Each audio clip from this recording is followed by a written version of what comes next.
Shalom, selamat malam jemaat yang terkasih di dalam Yesus Kristus. Suatu sukacita ya kita masih boleh bersama-sama malam ini mengikuti persekutuan secara online. Bagi jemaat yang mau didoakan, boleh menghubungi Contoh Tea di nomor 0822 9462 9766. Saat ini kita akan memulai persekutuan doa kita. Marilah kita mengambil saat teduh sejenak.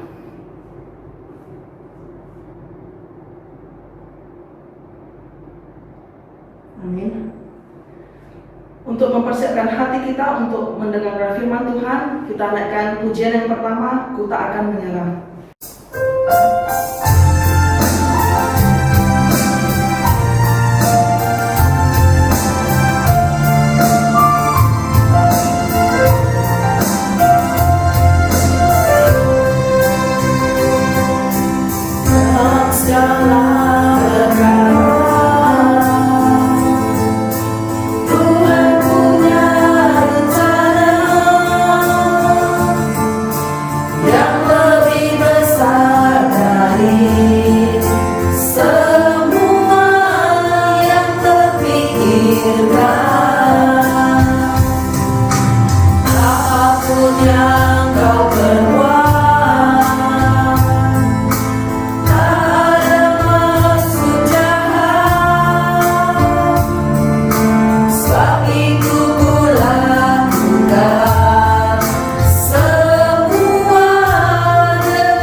Shalom, selamat malam saudara yang terkasih dalam Tuhan.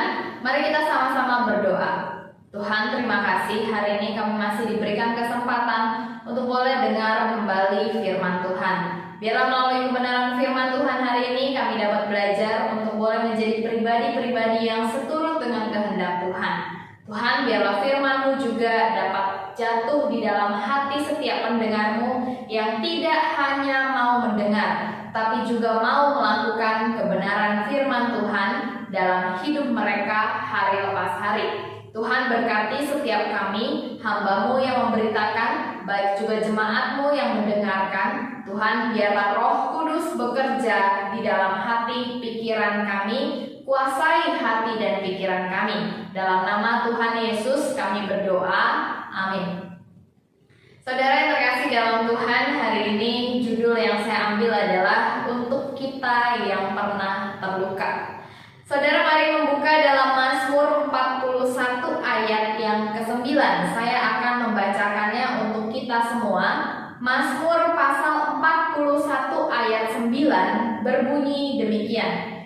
Bahkan sahabat karibku yang kupercayai, yang makan rotiku, telah mengangkat tumitnya terhadap aku. Saudara, saya akan membacakannya sekali lagi dengan lebih pelan. Mari kita sama-sama mendengar dan mari kita juga sama-sama memahami bunyi dari firman Tuhan ini yang dituliskan oleh Daud.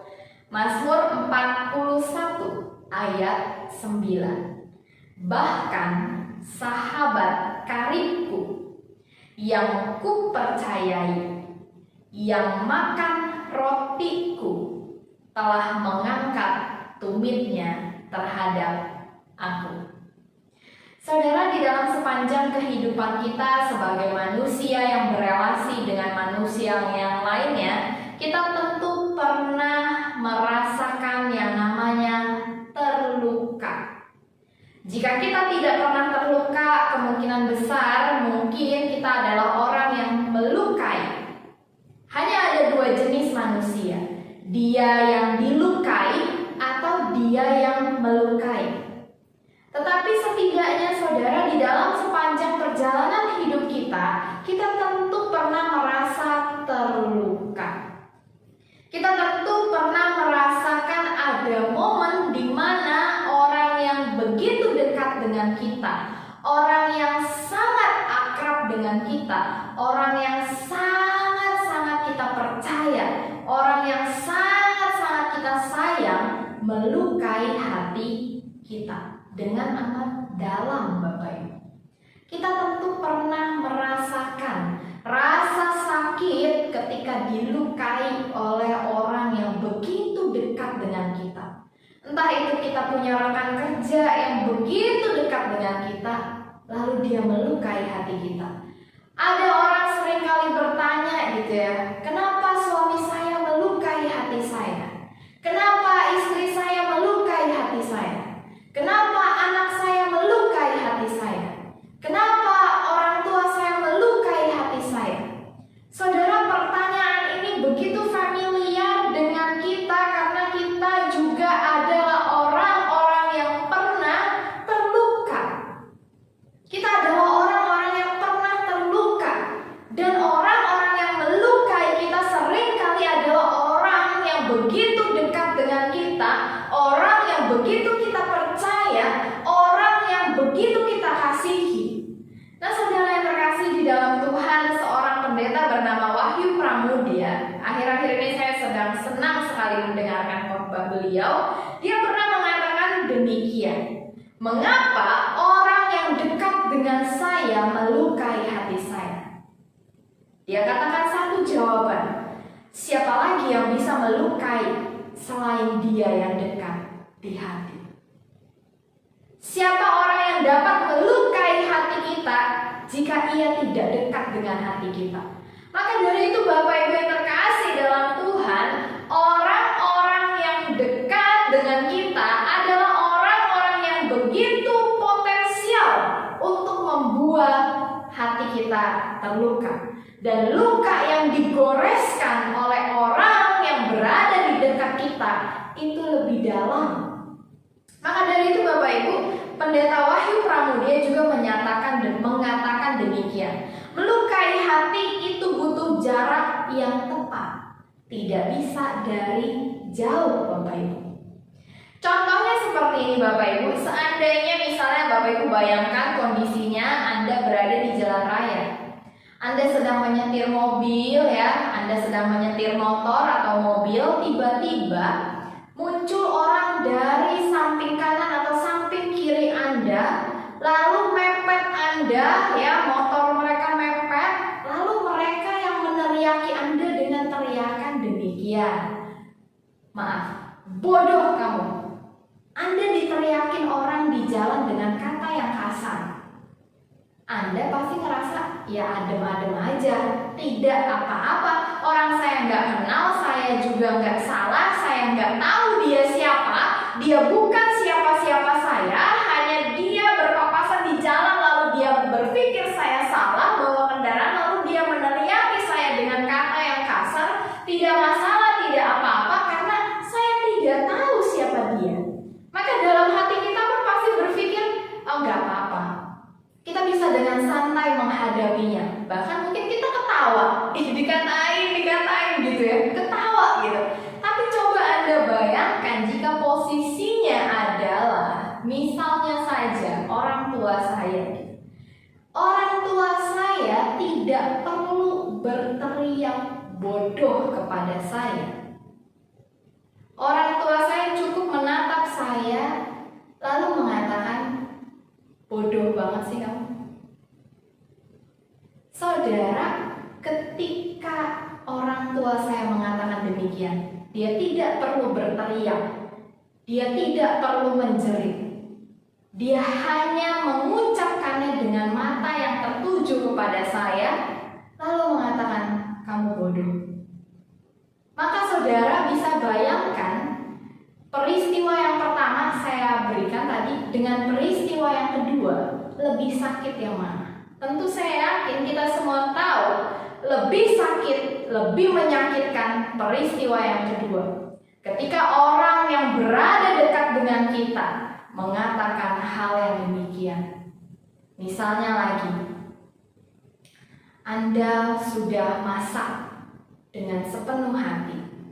Tiba-tiba suami Anda duduk makan, lalu Anda dibilang, kamu ini gak bisa masak ya? Masa begini aja gak enak?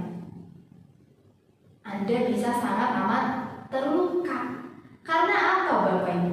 Karena dia adalah orang yang dekat dengan hati kita. Maka segala hal yang dia ucapkan itu langsung kenanya ke hati kita Bapak Ibu. Dan jadi Bapak Ibu yang terkasih di dalam Tuhan, melukai hati itu butuh jarak yang tepat. Tidak bisa ketika kita tidak dekat dengan seseorang lalu hati kita dengan mudah terluka oleh karena tingkah dia, oleh karena sikap dia. Kita biasanya akan merasa terluka oleh orang-orang yang sudah kita anggap dekat dengan kita, sudah kita percaya, sudah mendapatkan kasih sayang kita, sudah kita sayangi sedemikian rupa. Lalu orang-orang seperti inilah yang sangat berpotensi untuk melukai hati kita. Nah saudara, biasanya ketika kita terluka atau kita dilukai oleh seseorang, kita mencari seseorang lain untuk bertukar cerita gitu ya. Kita sering kali meminta pendapat orang lain dan biasanya orang yang mendengar cerita kita itu sering kali merespon begini, udah gak apa-apa, sabar, nanti biar Tuhan yang membalas. Saudara pernah nggak Anda cerita gitu ya, waduh saya dilukai oleh anak saya gitu ya, lalu misalnya saya dilukai oleh tetangga saya dilukai oleh suami saya, sakit sekali hati saya rasanya. Lalu teman curhat Anda ini bilang, sabar ya, gak apa-apa, kamu gak usah balas, nanti biar Tuhan yang membalaskan. Kita tentu pernah saudara, kita mendapatkan respon yang seperti ini ketika kita cerita bahwa hati kita tuh sedang dilukai oleh seseorang gitu. Hati kita sedang terluka dan kita menerima respon yang demikian dari saudara-saudari kita gitu ya.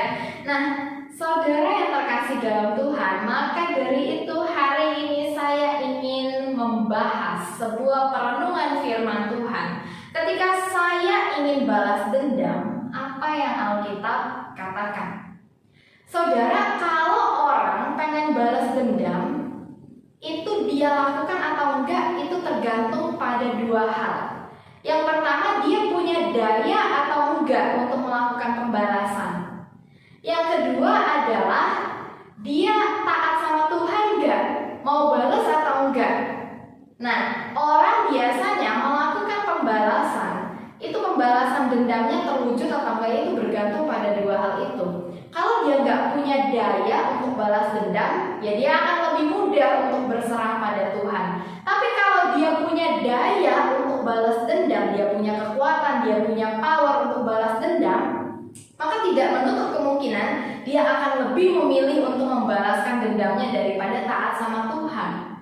Nah, maka dari itu hari ini mari kita belajar.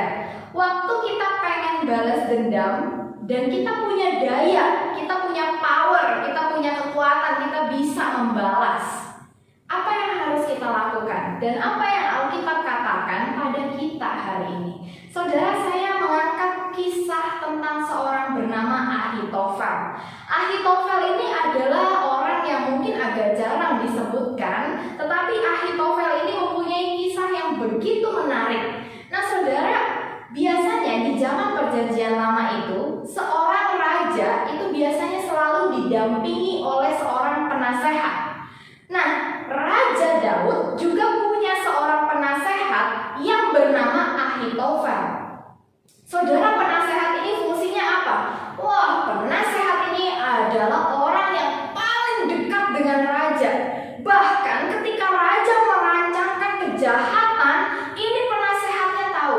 Jadi Bapak Ibu, luar dalam dari raja itu penasehat tahu. Baik, buruk, bobrok, wah, semua tentang raja penasehat ini tahu. Karena apa? Penasehat ini harus selalu mendampingi raja.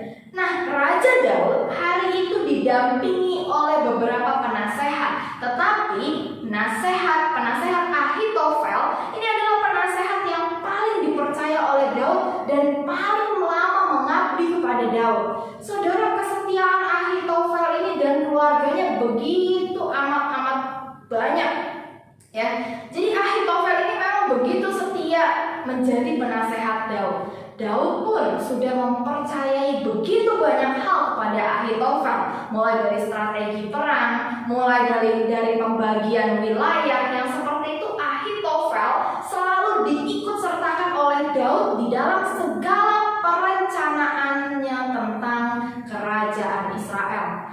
Nah, saudara yang terkasih dalam Tuhan, namun kita melihat di dalam kitab 2 Samuel pasal 15 dikatakan Ahitofel mengadakan persepakatan gelap dengan Absalom untuk mengkhianati Daud.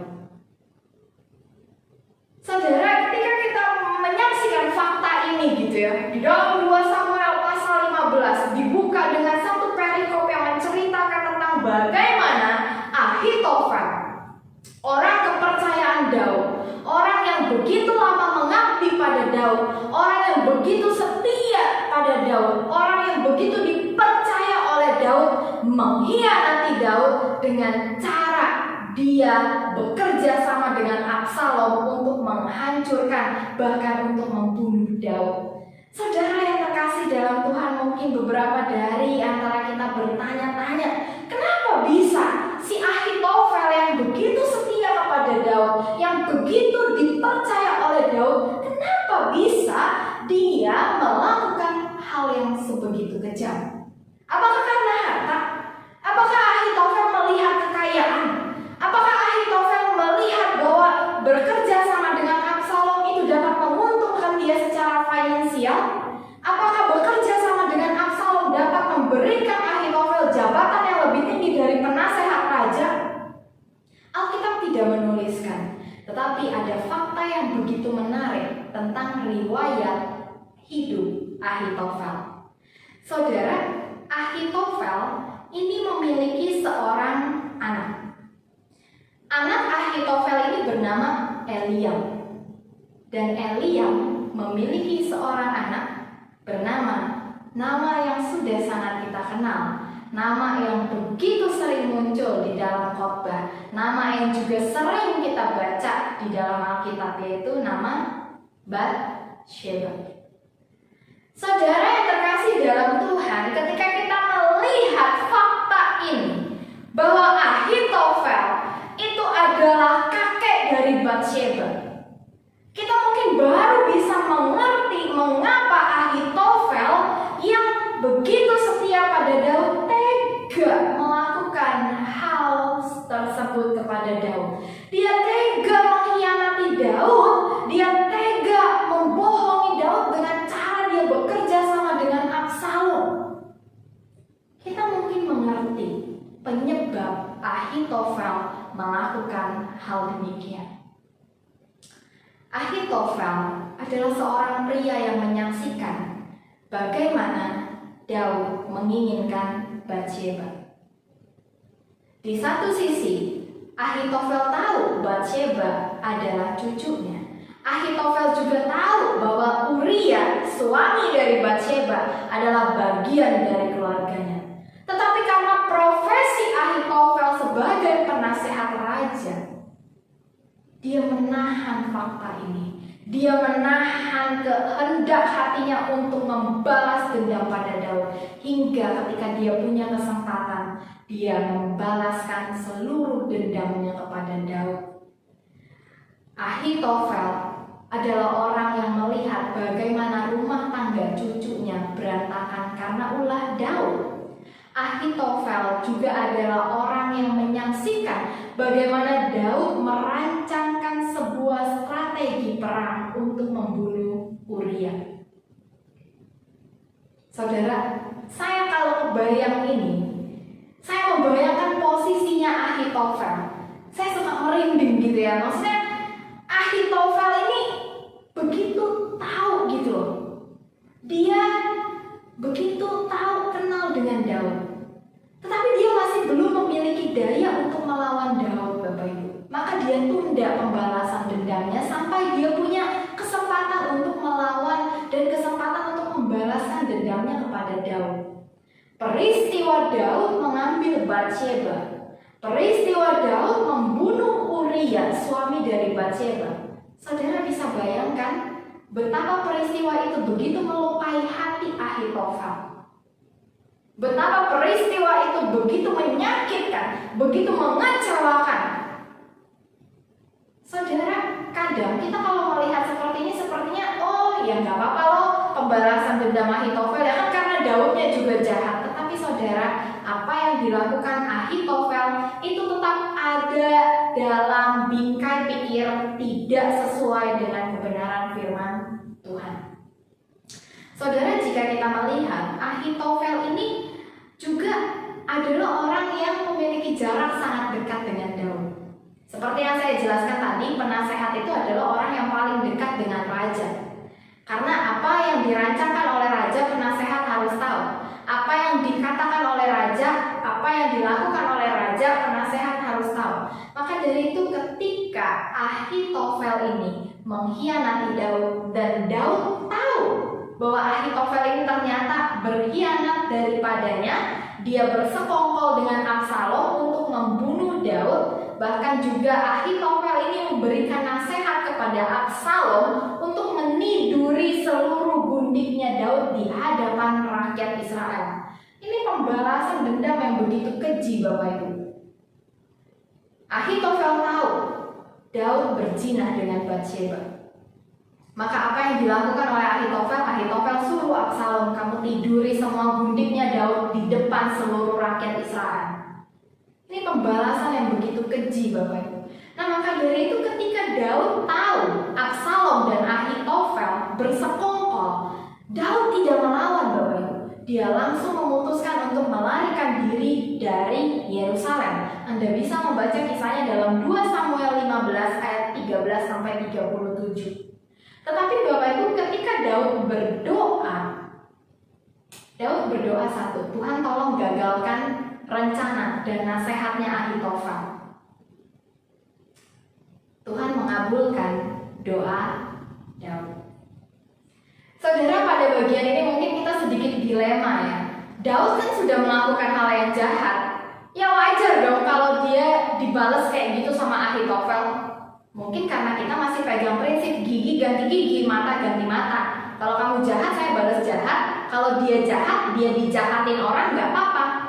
Ini bukan prinsipnya Tuhan dan ini bukan prinsip di dalam firman Tuhan, Bapak Ibu. Prinsip firman Tuhan adalah kamu dijahatin orang, tetaplah jadi orang yang baik. Kamu dijahatin orang, tetaplah lakukan yang baik. Maka apa yang dilakukan Ahitofel ini kita dapat simpulkan adalah hal yang tidak sesuai dengan kehendak Tuhan. Maka Tuhan menggagalkan rencana Ahitofel. Bukan berarti Tuhan lebih sayang sama Daud, bukan berarti Tuhan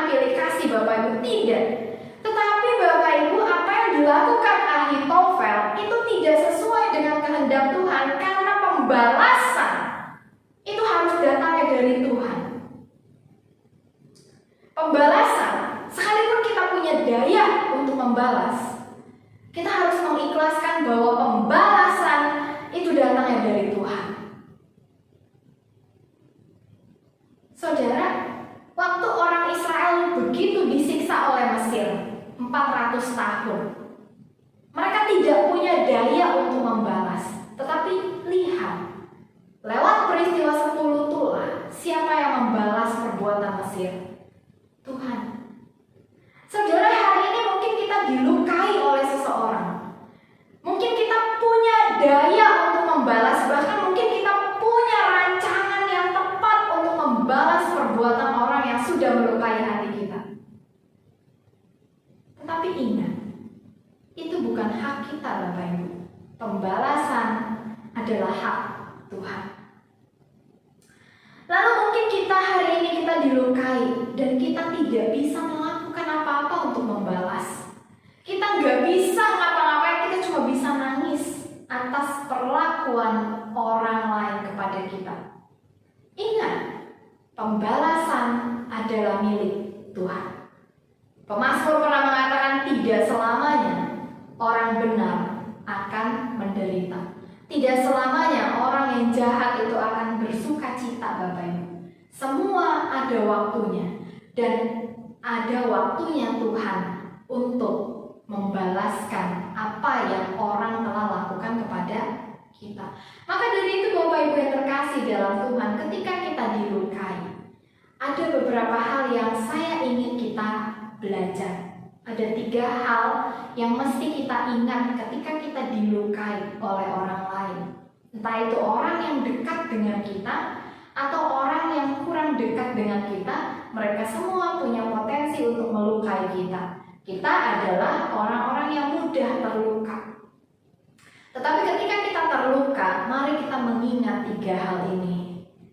I yang pertama adalah ingat senantiasa salib Kristus. Saudara, ketika kita dilukai, ketika kita disakiti, ketika kita dikecewakan, ingat, ada pribadi yang paling menderita kesakitan. Ada pribadi yang paling menderita kekecewaan begitu besar. Ada pribadi yang juga merasakan sakitnya pengkhianatan. Ada pribadi yang juga merasakan sakitnya ditinggalkan. Maka dari itu Bapak Ibu, ketika kita dilukai, ketika kita terluka, mari ingatlah ada pribadi yang mengerti luka hati kita. Ada pribadi yang mengerti bahwa sakit yang kita rasakan, dia juga merasakan. Tetapi di atas kayu salib yang kasar, di tengah luka jasmani yang diderita oleh Yesus, Yesus melepaskan pengampunan. Ya Bapa, ampunilah mereka. Saudara, ketika kita memandang salib, kita juga harusnya mengingat bagaimana kita yang begitu jahat ini juga sudah diampuni.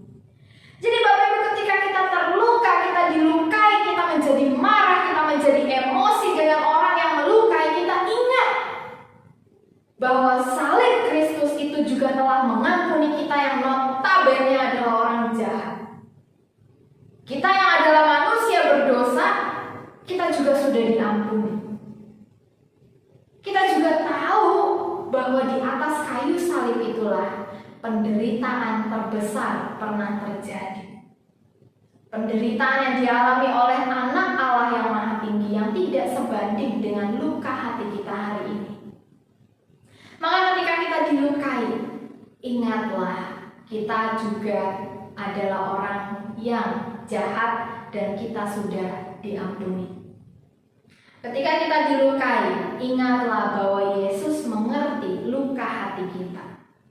Lalu hal kedua yang bisa kita ingat adalah I yang kedua. Ingat bahwa pembalasan adalah urusan Tuhan. Saudara, Ahitofel mencoba menghukum Daud dengan caranya. Tetapi seharusnya yang dilakukan Ahitofel adalah mengikhlaskan bahwa hukuman Daud datangnya bukan dari Ahitofel. Hukuman untuk Daud datangnya dari Tuhan. Dan kita menyaksikan bahwa Tuhan ini sudah menghukum Daud dengan cara apa? Dia mengambil anak yang lahir dari rahim Batsheba.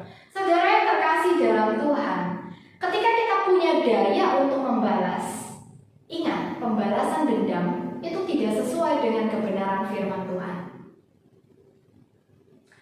Usaha yang kita lakukan untuk membalas dendam, strategi yang kita rancangkan untuk membalas dendam, itu tidak sesuai dengan kebenaran firman Tuhan. Maka dari itu saudara, yang perlu kita ingat ketika kita dilukai, lalu kita ingin membalas, ingat, itu bukanlah hak kita. Ada tangan Tuhan yang akan membalasnya untuk kita. Manusia akan menuai apa yang telah dia tabur. Begitu juga orang yang hari ini menyakiti kita, mereka akan menuai apa yang mereka telah tabur. Maka seharusnya doakanlah supaya mereka bertobat sebelum mereka menuai apa yang mereka tabur. Lalu yang ketiga adalah L. Let it go. Lepaskan pengampunan. Saudara yang terkasih dalam Tuhan, kita tidak akan pernah bisa melepaskan pengampunan jika kita tidak mengingat yang pertama, salib Kristus. Kita tidak akan mampu melepaskan pengampunan bagi orang yang melukai hati kita jika kita tidak pernah mengingat bagaimana Yesus mengampuni kita, orang yang jahat. Kita tidak akan pernah bisa melepaskan pengampunan jika kita merasa diri kita sempurna, kita tidak perlu pengampunan Kristus. Saudara, maka hal yang perlu kita lakukan di dalam sepanjang kehidupan kita adalah ingat identitas kita. Sebelum kita dijamah oleh Kristus, kita adalah orang yang terhilang, orang yang ada di bawah bayang-bayang maut, dan Kristus datang menyelamatkan kita. Bahkan hingga hari ini pun kita mungkin masih melakukan banyak hal jahat di mata Tuhan. Orang lain tidak tahu, tetapi Tuhan tahu. Ketika kita terus-menerus mengingat hal ini, maka saya yakin dan percaya kita akan lebih ikhlas untuk mengampuni. Karena apa? Kita juga adalah orang yang jahat di mata Tuhan. Kita adalah orang-orang yang tidak benar-benar baik di mata Tuhan karena Tuhan Maha Tahu. Maka dari itu Bapak Ibu yang terkasih dalam Tuhan, mari sama-sama kita belajar untuk melepaskan pengampunan kepada mereka yang sudah menyakiti hati kita. Sama seperti Kristus melepaskan pengampunan untuk mereka yang mengkhianati Dia. Mari kita hari ini lepaskan pengampunan untuk orang yang telah mengkhianati kita. Sama seperti Kristus mengampuni orang yang telah meninggalkan Dia, orang-orang yang telah meludahi bahkan menghina Dia. Mari kita juga hari ini lepaskan pengampunan untuk mereka yang sering kali menghina Anda, untuk mereka yang sering kali menganggap Anda remeh. Mari kita lepaskan pengampunan untuk mereka Bapak Ibu, dan percayakanlah pembalasan itu kepada Tuhan. Saudara, saya tahu bahwa hal ini tentu tidak mudah untuk kita semua. Maka dari itu, mari sama-sama kita mendoakan, kita mohon pimpinan Roh Kudus untuk boleh menolong kita untuk melakukan apa yang dikehendaki Tuhan, bukan apa yang dikehendaki oleh diri kita secara pribadi. Mari kita berdoa. Tuhan Yesus, terima kasih. Hari ini kami boleh belajar tentang bagaimana sikap kami ketika kami dilukai, ketika kami memiliki daya untuk membalas dendam, ketika kami memiliki strategi untuk membalaskan dendam kami. Tuhan, tolong kami supaya kami selalu mengingat salib-Mu. Salib-Mu adalah tanda kasih dan pengampunan yang telah kami terima. Kami juga adalah orang-orang yang jahat di mata Tuhan, karena Engkau Allah yang tahu, Engkau menyelidiki setiap hati umat manusia. Maka ajarlah kami untuk selalu mengingat bagaimana kasih Tuhan telah mengampuni kami, sehingga kami juga mau mengampuni orang yang telah melukai hati kami. Kami juga memohon Roh Kudus-Mu untuk terus mengingatkan kami bahwa pembalasan adalah hak Tuhan, bahwa orang-orang akan menuai apa yang telah mereka tabur. Tuhan, tolong kami supaya kami dapat percaya kepada janji Tuhan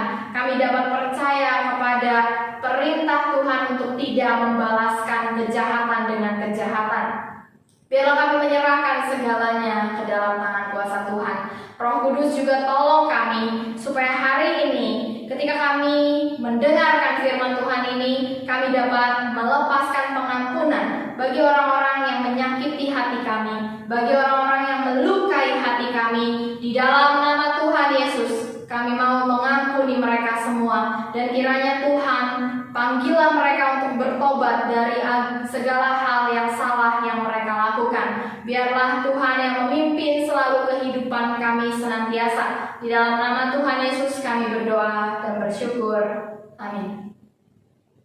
Sebelum kita masuk ke pokok-pokok doa kita, mari kita naikkan pujian yang kedua, Minggu Piku.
Kita doakan agar presiden dan seluruh pemerintahan dapat bekerja dengan jujur dan mengutamakan kesejahteraan rakyat.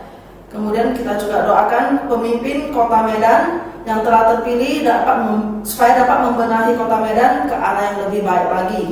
Kemudian kita juga doakan agar vaksin COVID dapat segera disalurkan kepada rakyat sehingga virus COVID-19 dapat teratasi. Kemudian kita juga mau doakan untuk bencana-bencana yang sedang terjadi di Indonesia, seperti jatuhnya pesawat Sriwijaya Air, banjir di Kalimantan Selatan, dan gempa di Sulawesi Barat. Mari kita berdoa. Tuhan, kami mau berdoa untuk Bapak Presiden dan seluruh pemerintahan kami, Tuhan. Kiranya Tuhan senantiasa menyertai, memberkati beliau dengan kesehatan, hikmat bijaksana dalam memimpin dan mengatur negara Indonesia. Ya Tuhan, sertailah pemimpin-pemimpin kami, di dalam mereka menyediakan kebutuhan negeri kami untuk memerangi pandemi ini.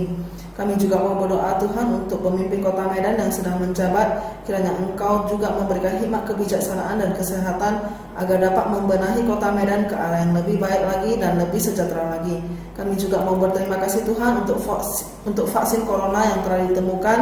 Kiranya vaksin ini boleh segera disalurkan kepada seluruh masyarakat dan rakyat, dan kami semua boleh hidup secara normal lagi dan boleh beribadah kembali di rumah-Mu yang kudus. Tuhan, kami juga mau memohon belas kasihan-Mu ya Tuhan untuk bencana-bencana yang sedang terjadi di awal tahun ini di Indonesia, seperti jatuhnya pesawat Sriwijaya Air. Kiranya boleh segera ditemukan semua korban-korban penumpangnya, dan kiranya keluarga yang ditinggalkan diberikan kekuatan dari Tuhan. Dan kami juga Tuhan mau berdoa untuk bencana banjir di Kalimantan Selatan. Kiranya Engkau juga yang menolongnya, dan juga Tuhan untuk gempa yang sedang terjadi di Sulawesi Barat, kiranya yang terdampak dari gempa ini boleh segera mendapatkan pertolongan dari-Mu. Terima kasih Tuhan, hanya di dalam nama Tuhan Yesus kami telah berdoa dan mengucap syukur. Amin. Kemudian kita mau berdoa bagi gereja. Yang pertama kita doakan agar majelis GMI Titus semakin sehati dalam melayani Tuhan. Kemudian kita doakan untuk ibadah umum dan sekolah minggu di tanggal 24 Januari 2021. Kita juga doakan hamba Tuhan GMI Titus. Mari kita berdoa. Bapa kami yang di surga, kami juga mau berdoa Tuhan untuk para majelis GMI Titus. Kami mohon pimpinan Tuhan agar semua majelis boleh menjadi terang dan garam di tengah masyarakat, dan setiap majelis boleh lebih lagi sehati melayani-Mu dan semakin dekat kepada Engkau. Tuhan, kami juga mau berdoa untuk contoh Tea yang akan berkhotbah pada ibadah umum pada minggu ini. Kiranya Engkau memberikan kesehatan dan konsentrasi yang baik dalam mempersiapkan firman Tuhan yang disampaikan. Kiranya firman Tuhan yang disampaikan boleh menghibur dan memberikan kekuatan kepada setiap kami yang mendengarnya. Kami juga mau berdoa untuk guru-guru sekolah minggu yang melayani minggu ini. Kiranya setiap guru yang melayani boleh diberikan hikmat kebijaksanaan dan kesehatan yang baik. Terpujilah Engkau Tuhan, hanya di dalam nama Tuhan Yesus kami sudah berdoa. Amin. Kita juga mau berdoa bagi Metodis 11. Yang pertama kita doakan untuk kepala sekolah, guru, staf dan seluruh pekerja Metodis 11 agar terhindar dari bahaya COVID-19. Kita juga doakan rencana pembelajaran tatap muka agar dapat segera terlaksana. Kemudian kita juga doakan proses pembukaan SMA Metodis 11 agar segera terwujud. Mari kita bersatu dalam doa. Tuhan, kami juga mau berdoa untuk sekolah Metodis 11, kiranya Tuhan yang senantiasa menolong dan memimpin sekolah ini, dan untuk Ibu Eli sebagai pemimpin sekolah, Tuhan berikan kesehatan, kekuatan dan hikmat bijaksana dalam menghadapi segala tantangan, masalah dalam memimpin sekolah Metodis 11. Kami juga Tuhan mau berdoa untuk setiap guru-guru. Kiranya Tuhan memberkati mereka di dalam kesehatan, memberikan mereka semangat dan sukacita walaupun sistem mengajar dilakukan secara online, tetapi tidak mengurangi semangat para guru untuk mengajar. Dan Tuhan juga berikan mereka kesehatan. Dan juga Tuhan kami mau berdoa untuk para staf yang ada di sekolah, kiranya selalu diberikan kesehatan yang baik. Kami juga berdoa Tuhan, kiranya proses belajar mengajar boleh segera terlaksana secara tatap muka. Kami juga berdoa Tuhan untuk proses pembukaan SMA di tempat ini Tuhan. Kiranya Engkau Tuhan yang lancarkan segala urusan, segala sesuatu yang dibutuhkan sekolah ini dalam proses perolehan izin, sehingga izin pembukaan SMA bisa didapatkan dan SMA boleh ada di Metodis 11. Terpujilah Engkau Tuhan, di dalam nama Tuhan Yesus kami telah berdoa. Amin. Kita juga mau berdoa bagi lansia GMI Titus. Yang pertama kita berdoa untuk Ai Laikim dan Laiswan, Ai Hong Chin Ip dan Mama Rafe, kemudian Aceh Hok Chai dan mamanya Bu Eli serta Mama Cilithing. Kiranya Tuhan boleh memberikan mereka kekuatan dan sukacita selalu kepada semua jemaat lansia. Kita bersatu dalam doa. Bapa kami yang di surga, kembali kami datang ke hadapan-Mu. Kami mau berdoa untuk orang tua yang kami kasihi, jemaat lansia di GMI Titus, Ai Laikim dan Ai Laiswan, Ai Hong Chin Ip, mamanya Rafe, Aceh Hok Chai, mamanya Bu Eli dan Mama Cilithing. Kiranya Tuhan di masa tua mereka diberikan kesehatan yang baik dan iman mereka boleh terus bertumbuh dan berakar, dan mereka boleh menjalani hari-hari mereka dengan penuh sukacita bersama dengan anak dan cucu mereka. Kami menyerahkan jemaat usia indah ini ke dalam penyertaan dan pemeliharaan Tuhan. Terpujilah Engkau Tuhan, di dalam nama Tuhan Yesus kami sudah berdoa. Amin. Kita juga mau berdoa untuk jemaat GMI Titus. Doa khusus bagi jemaat GMI Titus. Kita doakan saudara Wilis untuk pekerjaan barunya agar diberikan kelancaran selalu. Kita Kita juga mau doakan jemaat yang ingin mengikut Tuhan Yesus namun belum direstui orang tua. Dan untuk jemaat yang mengalami kekeringan rohani agar Tuhan melawat dan menguatkan mereka. Mari kita bersatu dalam doa. Tuhan, kami kembali mau berdoa untuk saudara Willis di dalam pekerjaan barunya. Kiranya senantiasa diberikan kelancaran dan kesuksesan selalu. Kami juga mau berdoa Tuhan untuk jemaat yang sedang bergumul di dalam iman percayanya, yang masih ragu. Tuhan yang menguatkan mereka agar tetap semangat, tetap sukacita di dalam Tuhan. Walaupun di dalam proses mengenal Tuhan banyak tantangan dari keluarga, kiranya Tuhan yang membuka jalan dan menguatkan mereka. Untuk jemaat yang mengalami kekeringan rohani, kiranya Tuhan meneguhkan hati mereka. Tuhan yang pimpin mereka di dalam kehidupan kerohanian mereka untuk selalu setia dan taat kepada Engkau. Terpujilah Engkau Tuhan, di dalam nama Tuhan Yesus kami sudah berdoa. Amin. Kita juga mau berdoa bagi anggota keluarga jemaat yang sedang sakit. Yang pertama, Bapak Petrus, kesehatannya dan iman kepercayaannya. Kemudian Bapak Yao Choi untuk iman percaya dan kesehatannya. Kemudian Papa Willis untuk iman dan kesehatannya. Kemudian untuk mama saya sendiri untuk kesehatan dan iman percayanya. Dan untuk Aceh Aweng dan Aceh Ameng untuk kesehatan dan iman percayanya. Mari kita bersatu dalam doa. Tuhan, kami juga mau berdoa untuk Bapak Petrus Tuhan, di mana Bapak Petrus sehubungan dengan sakitnya, beliau secara rutin harus melakukan cuci darah. Engkau Tuhan yang memberikan kekuatan, semangat kepada Pak Petrus dalam proses cuci darahnya. Kiranya Tuhan proses cuci darah selalu boleh berjalan dengan lancar, dan dengan proses ini Bapak Petrus boleh semakin sehat. Kami juga mau berdoa Tuhan untuk Bapak Yao Choi yang selama beberapa tahun ini terbaring lemah oleh karena stroke. Tuhan yang jamah hati Bapak Yao Choi secara jasmani dan rohaninya. Secara jasmani kami mohon belas kasihan Tuhan untuk sembuhkan, dan secara rohani Tuhan kiranya Engkau boleh menjamah hatinya agar Bapak Yao Choi boleh menerima Engkau sebagai juru selamat pribadinya. Kami juga mau berdoa Tuhan untuk papanya Willis, untuk kesehatan dan juga iman percayanya. Kiranya Papa Willis boleh selalu dalam keadaan sehat di masa usianya yang indah ini. Dan kami juga merindukan Papa Willis boleh menerima Engkau Tuhan sebagai juru selamatnya. Kami juga mau berdoa Tuhan untuk mama saya yang mengalami stroke, agar boleh Tuhan sembuhkan melalui obat-obatan yang dikonsumsi. Dan kami juga berdoa Tuhan agar Tuhan boleh menjamah hati mama saya untuk boleh percaya dan menerima Engkau sebagai juru selamat di dalam hidupnya. Kami juga mau berdoa Tuhan untuk Aceh Aweng dan Aceh Ameng di dalam masa yang indahnya ini juga Tuhan, kiranya Engkau memberikannya kesehatan yang baik ya Tuhan, dan untuk iman kepercayaannya.